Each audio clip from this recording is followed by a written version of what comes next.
tempatnya tempat kemusyrikan, kalau tempatnya tempat banyak berhala, tempatnya tempat banyak patung. Bagaimana saya dan kawan-kawan, para kiai, para ulama di Purwakarta, saudara, melawan habis-habisan agar Purwakarta tidak dijadikan sebagai kota berhala.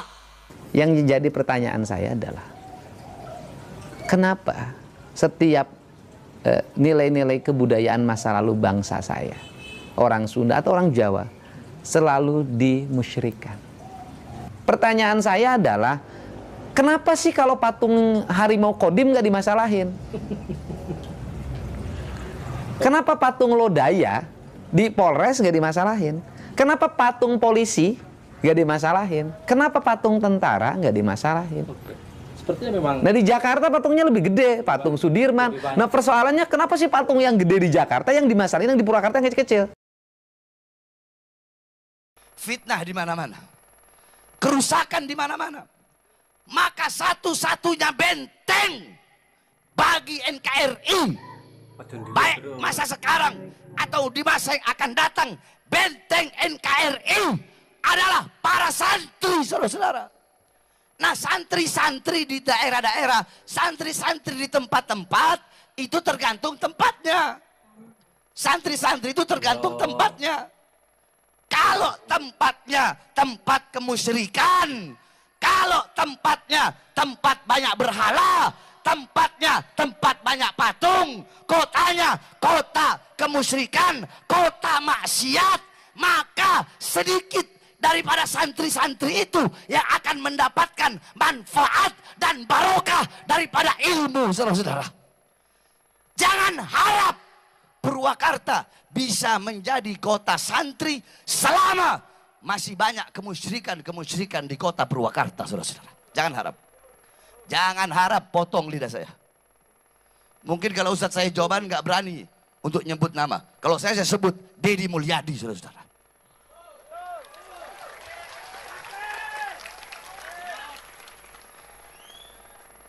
Ya kenapa Jokowi aja saya sebut, apalagi Deddy. Dan alhamdulillah ketika itu Bupati ikut mendukung.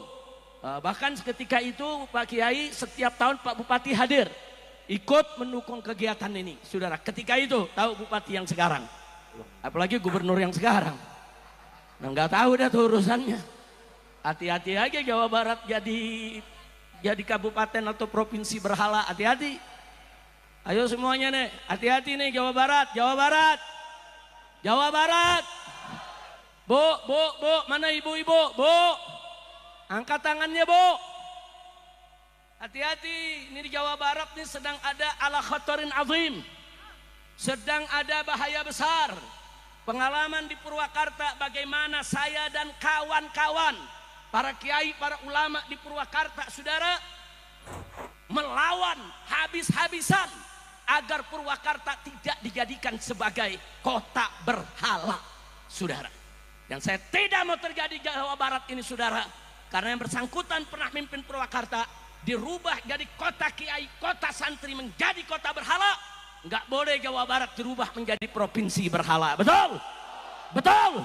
Siap robohkan berhala, siap hancurkan berhala, siap sepikan Jawa Barat dari segala berhala. Takbir. Saudara, pilkada boleh kalah, tapi perjuangan Islam nggak boleh kalah. Betul? Betul? Pilkada kita kalah, tapi bukan berarti perjuangan Islam kita berhenti. Betul? Siap tetap berdakwah, siap tetap beramal ma'ruf nahi munkar, siap untuk lawan kemusyrikan, siap untuk terus sebarkan Islam. Takbir. Sallu ala Nabi. Kan gini loh, syirik mensyirikan, sesat mensesatkan menjadi hal yang biasa sekarang kan. Setingkat Pak Quraisy aja disebut sesat kan? Setingkat Pak Mahfud MD saja disebut sesat gitu loh, setingkat Pak Mahfud MD loh itu. Kemudian setingkat dulu Cak Nur, pemikir besar Hasanah Islam Indonesia, itu juga disebut kafir kan gitu loh. Saya Gus Dur sama kan, sesat. Ya kebetulan saya ini adalah para pengagum mereka gitu loh. Pengagum Cak Nur, pengagum Gus Dur, pengagum Cak Nun, Gus Mus gitu loh. Saya pengagum pikiran-pikiran Pak Quraisy dari sisi tafsir Al-Qur'an ya. Ya, tentunya saya memahami itu dalam 3 pokok pikiran. Keislaman, kemodernan, dan keindonesiaan. Nah, bicara keindonesiaan, saya ke Sundaan. Nah, ketika ke Sundaan, pasti kan masuk dalam ruang lingkup kebudayaan pada masa lalu. Yang jadi pertanyaan saya adalah, kenapa setiap nilai-nilai kebudayaan masa lalu bangsa saya, orang Sunda atau orang Jawa, selalu dimusyrikan, selalu dibikin identitas bertentangan dengan agama? Letak bertentangannya di mana? Itu yang menjadi pertanyaan saya. Tetapi ajaran kebudayaan yang dibawa dari Timur Tengah itu kan juga banyak yang bukan dilahirkan pada zaman Nabi. Sebelum Nabi sudah ada. Nah, misalnya Pak Said Agil pernah menyampaikan dalam ceramahnya, masjid itu pakai menara. Menara itu dari munara. Munara itu adalah tempat penyimpanan api, yaitu orang-orang Majusi waktu itu menyembah api yang disimpan di menara, Kemudian menara itu menjadi khasanah masjid yang dipakai di kita semua. Kenapa sih itu boleh dipakai jadi masjid? Kenapa yang di kita nggak boleh? Nah, ini yang menjadi pertanyaan kita gitu loh. Bagi saya nilai-nilai masa lalu itu penuh kearifan. Misalnya orang Sunda, silih asa, silih asi, silih asu, apa sih tidak arifnya? Ada kereta kencana, kemudian dikasih dikasih ratus ya, dikasih bunga, apa bedanya dengan bendera yang dihormat? Kan sama, diarak setahun sekali, orang nonton foto-foto, apa bedanya dengan bendera yang dihormat? Kan sama aja. Apa benderanya sih dengan bendera ormas, bendera partai? Kan sama gitu loh. Itu kan simbolisasi saja. Ya, kalau itu nggak boleh, bendera ormas juga jangan dibela-bela dong. Kan ketika nama ormasnya dilecehkan orang lain kan ngamuk. Kan ketika nama partainya dilecehkan orang lain kan orang ngamuk juga. Kan artinya bahwa samalah semuanya juga masih menghormati simbolisasi gitu loh. Cuman beda. Ya cuman beda. Nah, itu problemnya apa? Misalnya kain pohon dikasih kain, terus problemnya apa? Katanya itu baik dianggap yang menghidupkan agama Hindu. Nah, pertanyaan saya, ada nggak di India pohon dikasih kain? Nggak ada. Itu khas Bali aja. Bukan khas Hindu loh, khas Bali. Bali itu khasnya budaya Nusantara. Nah, kemudian menjadi pertanyaan saya, lu masalahnya apa? Bagus mana pohon dikasih kain dengan pohon dikasih paku? Dikasih paku, kasih iklan, ditulisan di situ. Misalnya hubungi 08 sekian gitu kan ya, untuk sedot tinja. Oke. Bagus mana dengan pohon dikasih kain? Nah, yang dimasalahin kan kain kotak-kotak warna hitam. Nah, kain kotak-kotak warna hitam itu kan bukan barang baru di kita. Semar itu dalam golek, wayang golek itu pasti kainnya kotak-kotak hitam. Hanoman itu kan kotak-kotak, karena orang Indonesia itu mengenal 2 warna hitam putih. Kan sama dengan di Mekah. Mekah juga kan hitam, kenapa nggak pink? Kan artinya warna hitam memiliki makna filosofi. Warna putih memiliki warna filosofi. Nah, kemudian kotak-kotak. Nah, kalau kotak-kotak juga nggak boleh, papan catur juga nggak boleh. Oke, Kang, apa pertimbangannya membungkus pohon? Estetika, agar pohon itu nggak ditempelin paku. Dirusak. Kenapa dikasih kain? Karena eksentrik. Karena dikasih kain pink nggak pantas. Nah, yang disebut menistakan itu apa? Orang menistakan agama itu, orang miskin lapar, nggak dikasih makan. Orang kayanya tertawa terbahak-bahak, itu menistakan agama. Anak-anak yatim dibiarkan terlantar. Orang-orang sakit dibiarkan tanpa pengobatan. Itu menistakan agama. Itu kan orang pemahaman Sunda Wiwitan mereka pahami sebagai agama. Saya Sunda Wiwitan saya pahami sebagai ajaran Sunda Wiwitan. Wiwitan itu asal, awal.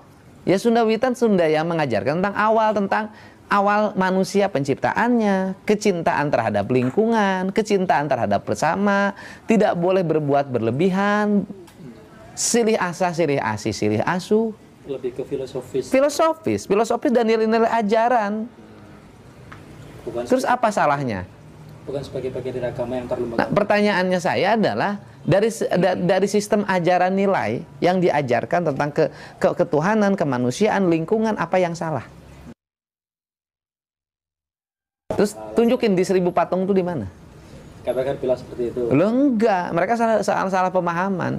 Di Purwakarta itu patung itu bukan barang baru. Purwakarta itu punya industri keramik pleret, ya kan? Membikin celengan dari tanah liat, celengan semar, terkenalah celengan Paleret. Jadi itu asli Purwakarta.